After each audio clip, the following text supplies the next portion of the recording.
Hello there, this is Network Africa. Coming up on the program, it's the eve of the Uganda presidential elections, and despite a few clashes, the police boss assures the electorate of their safety.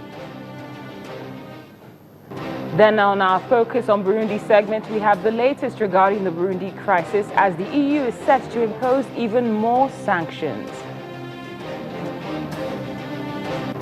And later on, the Kenya Athletics president steps down temporarily based on bribery allegations.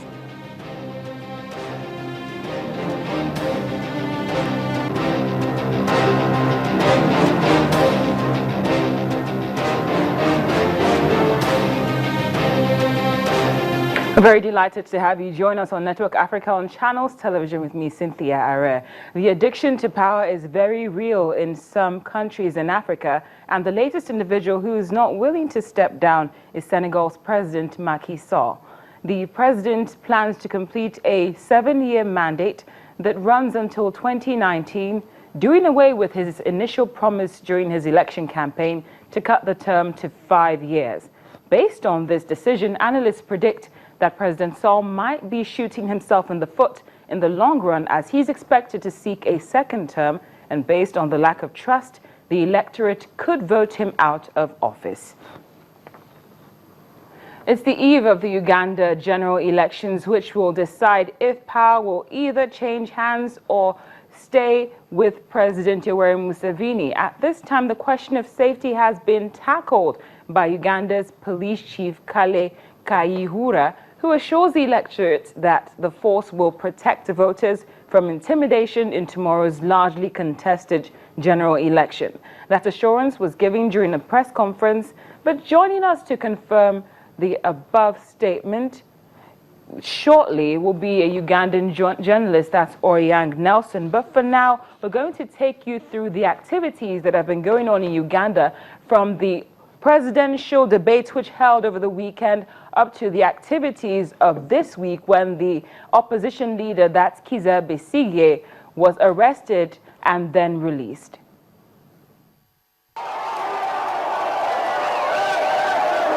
These were the streets of Uganda at the start of this week when police detained opposition leader Kizza Besigye.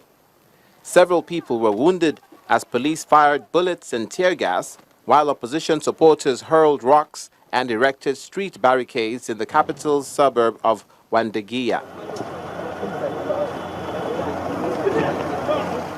However, these demonstrators are not just members of the opposition, but also members of the press. Some of the journalists in Uganda are accusing the government of putting a clampdown on the freedom of expression. Stories we could have covered that we haven't covered, or questions we could have asked that we have not asked, because we are a little careful about the shrinking space in this particular election and not the previous elections. But generally, you could say we have tried to remain as fair and balanced as we could.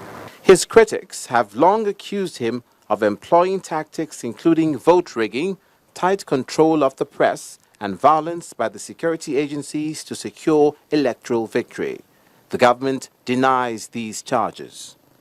This comes after a heated debate on Saturday, February the 13th, when presidential candidates, including serving President Museveni, participated in a second US-style televised debate. During the debate, Besigye, who's lost 3 times against Museveni, often blaming rigging, violence by security forces for his losses, warned that the elections may not be free and fair. Already, the signs are not good. Without this crime preventers being armed and uniformed and all this kind of thing. And the statements being issued by all kinds of senior people about not handing over power and the rest of it. It's all worrying. However, President Museveni denied accusations of election rigging and reassured audiences of a free and fair election. There will be peaceful elections in Uganda.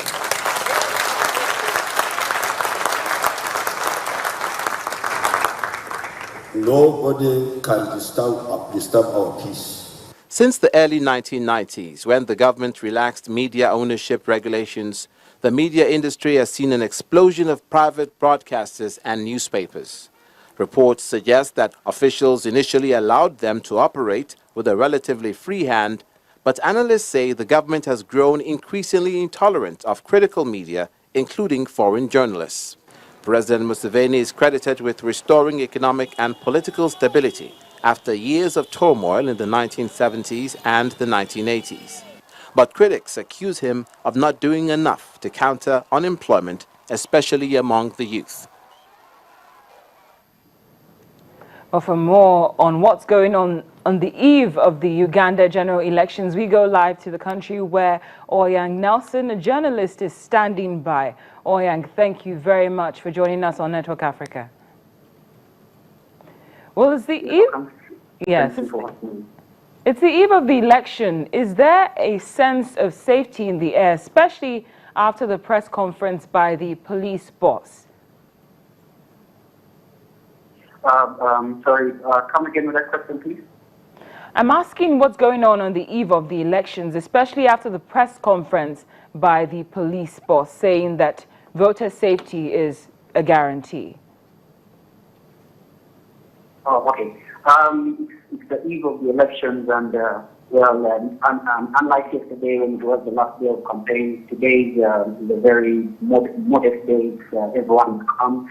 There doesn't seem to be any signs of disagreement or any noise or anything or any sort of disturbances around. But people are calm, people are waiting for tomorrow. As a matter of fact, we haven't registered a lot from the presidential candidates themselves.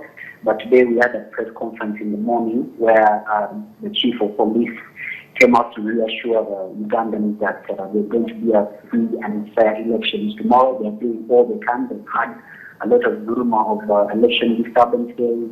They've heard that some of the opposition will not allow the results. They've come up with all sorts of allegations thrown at them, but they've made the country aware that they know about all these allegations. Nonetheless, they're still securing a free and fair election tomorrow. Now, how long do we expect the voting process to last? Because we know it's a general election. Constitutionally, the whole process, the voting up until tallying and to declaring the victor is supposed to take 48 hours. So we expect to have these results within 24 to 48 hours. Okay. From voting day. Well, Oyang, we'll definitely do our best to reach out to you tomorrow. Thank you so much and all the best with your elections. Stay with us on Network Africa as there's more to come, including the vow by President Obama to block ISIS from Libya.